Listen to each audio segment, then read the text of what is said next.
Kasado na ang deployment ng National Capital Region Police Office na aabot sa 13,298 PNP personnel upang tiyakin ang kaligtasan, kaayusan at kapayapaan sa lahat ng sementeryo, terminal at pampublikong lugar sa buong Metro Manila ngayong Undas 2025.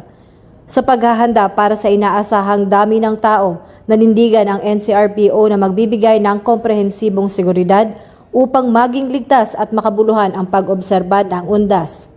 Patuloy na ginagabayan ang prinsipyong bagong PNP para sa bagong Pilipinas, serbisyong mabilis, tapat at nararamdaman. Ang ating puwersa ng pulisya ay handang maghatid ng mabilis at taus-pusong serbisyong pampubliko na naglalayong hindi lamang mapanatili ang kaayusan, kundi matiyak din na ang bawat pamilya ay makapagdaraos ng Undas ng may kapayapaan at seguridad. Ito ay sumasailalim sa dedikasyon ng PNP sa pagpapabuti ng serbisyo para sa komunidad.